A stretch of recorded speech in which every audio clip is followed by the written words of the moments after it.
Hey, what's up, Every Nation? PA here with our weekly devotional. And I want to take a piece out of chapter 7 in our book, The Longest Game Winning in Life. And in it, chapter 7 is all about the power of the Holy Spirit. And let me highlight it this way is the story of Richard. Richard's a young youth pastor. He's enjoying the ministry when seemingly out of nowhere, he's crushed with a debilitating, deep, dark depression. It's so bad that he needs to be hospitalized for several days. And eventually he's released from the hospital. One of the parishioners decided, hey, I have a cabin that's isolated. You can retreat and just get away and just kind of figure out what's going on in your heart. And so Richard took him up on that. And so as he's out in this isolated cabin, nobody knew he was there. It wasn't a retreat. It was by no means relaxing. He couldn't sleep because at night he would have these tormenting nightmares of demons coming and kind of tearing him apart. And so he would wake up night after night in a cold sweat until finally he just declared out loud with his mouth, "I think I'm losing my mind." And with those words, immediately the phone rang in the cabin, which was kind of startling to him because nobody knew he was there.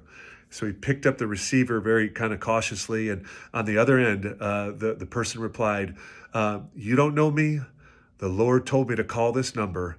And he told me to remind you of this verse, 2 Timothy chapter 1 in verse 7. God has not given you a spirit of fear, but of power and of love and of a sound mind."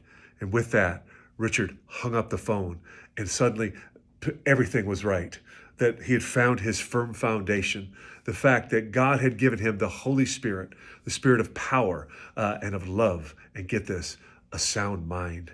And with that, it became the firm foundation by which that Richard he built his life and his ministry.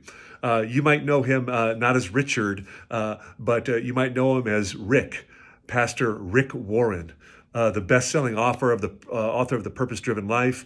You might know him as the founding pastor of Saddleback Church. Man, they have over 30,000 a week in attendance, and he's also known kind of as the nation's pastor. He was the heir apparent to Billy Graham, and so man, that he had this firm foundation that God has not given him a spirit of fear, but of power and of love and of a sound mind. Have a great week.